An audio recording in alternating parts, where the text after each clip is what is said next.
নমস্কার, আমি সুমনা পাল।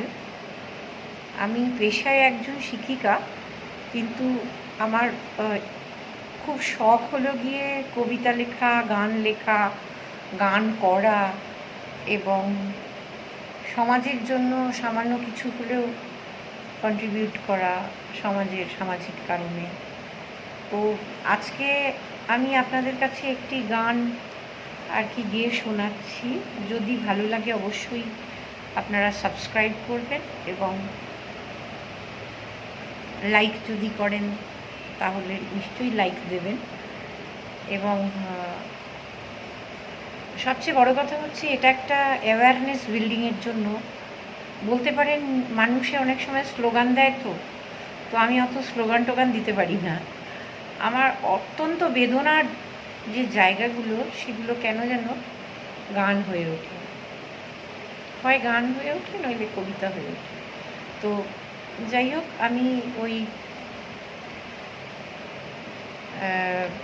একজন মেয়ে ডাক্তার মারা গেছিল আরজি করে।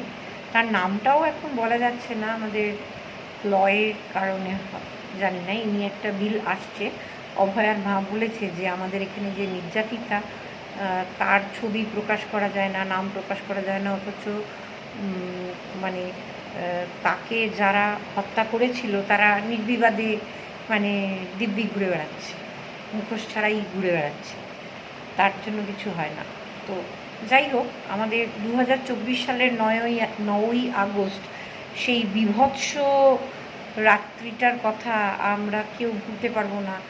আমার তো মনে হয়েছিল ওই মেয়েটি, যাকে তিলোত্তমাই বলুন আর অভয়াই বলুন, তাকে আমার মানসকন্যা মনে হয়েছিল। কারণ সে হচ্ছে একটা পুরস্কারের জন্য লড়াই করছিল, সোনা পাওয়ার জন্য লড়াই করছিল, এবং সে ওই হাসপাতালের অন্তর্বর্তী যে দুর্নীতিগুলো সেগুলো সব ধরে ফেলেছিল। কিন্তু সবচেয়ে আশ্চর্যের বিষয় লাগে যে আজ পর্যন্ত তার সেই খুনের কোনো কিনারা হলো না। এখনও এমনই সরকার যে অনেক বড় বড় কথা বলছে, অনেক কিছু করছে, কিন্তু সেই যে অভয়া যে মারা গেল, অভয়া তার ছদ্মনাম, তো নামটাও নেওয়া যাচ্ছে না লয়ের কারণে, আইনের কারণে। তো তার খুনের কিনারা এখনও হলো না। যাই হোক, আমি গানটা লিখেছিলাম। এই আমার ডায়েরি, এই ইউনিকর্নের ছবি দেওয়া একটা ডায়েরি দেখছেন। এই ডায়েরিটার মধ্যে আমি আমার সুখ দুঃখের কথা অনেক লিখি, বা আমার লাইফটাকে কী করে প্ল্যানিং করি। তো আজকে আমি সেই ডাক্তার মেয়েটি অভয়া, তার জন্যই যে গানটি লিখেছি সেটা পরিবেশন করছি। সামনেই ভোট, আপনারা একটু বুঝে শুনে ভোট দেবেন। এমন সরকারকে আনবেন না যেই সরকারের আমলে এইরকম ঘৃণ্য চক্রান্ত করে মেয়েদেরকে, নারী হত্যাকে আবার ফিরিয়ে আনা যাতে না হয়, সেইভাবে আপনারা ভোট দেবেন। এটাই আপনাদের সকলের কাছে আমার আর্জি, আর কিছু নয়। এবার গানটা আমি করছি। আরো কত অভয়া নির্ভয়া, আরো কত অভয়া নির্ভয়া, শুধু লাশ কাটা ঘরে দেখো পাগলই, গাদা গাদা নর পশু সব পিশাচেরা করে খেলা দিন বা রাতের বেলা, পিশাচেরা করে খেলা দিন বা রাতের বেলা, মানে না যে জীবন্ত নাকি কোনো সব। উঠেছে আজ কলরব, বিচার চাই, মাটির মূর্তি পূজে কি হবে, মাটির মূর্তি পূজে কি হবে, দুর্গা কমলার বিনা পানি তাদের আজ কোথায় ঠাঁই, জীবনের ফুল ভরা বাগিচায় কত শত পারিজাত ঝরে যায়, জীবনের ফুল ভরা বাগিচায় কত শত পারিজাত ঝরে যায়, সহস্র শত কোটি চোখের পাতায় ঘুম নামে স্বপ্ন এসে চলে যায়, আষাঢ় শ্রাবণ আর শরতে আজই অকাল বসন্তে, বাংলার মৃত্তিকা ভরে কান্নায়, বাংলার মৃত্তিকা ভরে কান্নায়, বাংলার মৃত্তিকা ঝরিকা ভরে কান্নায়। ওগো সমাজের ভগবান, তুমি কি শুধু পাষাণ? বাংলা না পৃথিবী ভাসে কান্নায়। আমার এক বিষের বাগিচায় কত শত ধূমকেতু চলে যায়। আমার এক বিষের বাগিচায় কত শত ধূমকেতু চলে যায়। এই বিষাক্ত সমাজের নেই যে দয়া, কি করে দেখবো বলো আজ মহালয়া? আরো কত অভয়া নির্ভয়া, আরো কত অভয়া নির্ভয়া, আরো কত অভয়া নির্ভয়া। তো অভয়ার পরেও, অভয়াকাণ্ডের আগে পরেও অনেক ঘটনা ঘটেছে।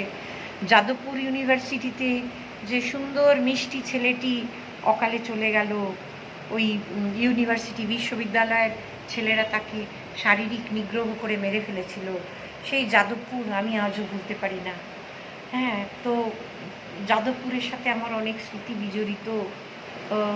পড়াশোনার কারণেই ওখানে গিয়েছিলাম, তো ব্যর্থ হয়েছি। যাই হোক, কিন্তু কোনো ব্যর্থতাই ব্যর্থ না, সেগুলো আমার মনে হয় শেখার জায়গা।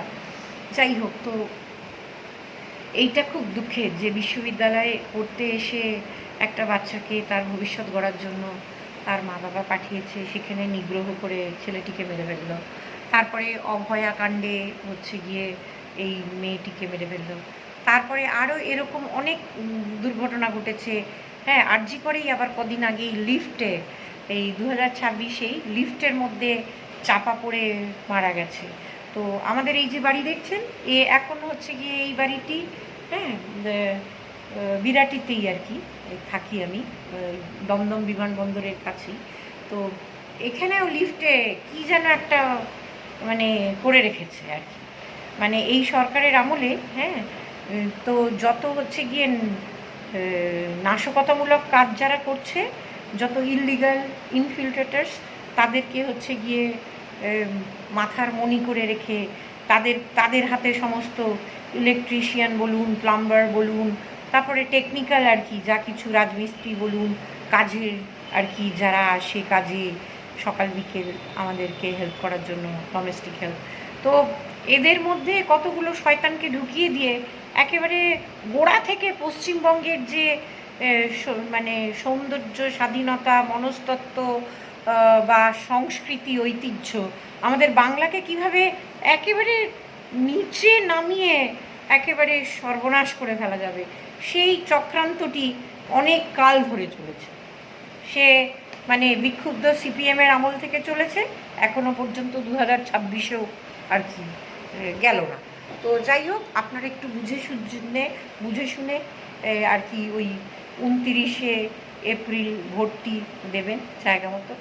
আর আমার এই ভিডিওটি যদি পছন্দ হয়, আমার সাথে যদি মনে হয় আপনাদের ভাবনা চিন্তা অ্যালাইন করছে, তাহলে নিশ্চয়ই একটু লাইক দেবেন প্লিজ, এবং সঙ্গে সাবস্ক্রাইবও করবেন। Thank you very much. আমি সুমনা পাল আবার ফিরে আসবো এরকমই কিছু ভিডিও নিয়ে। Thank you.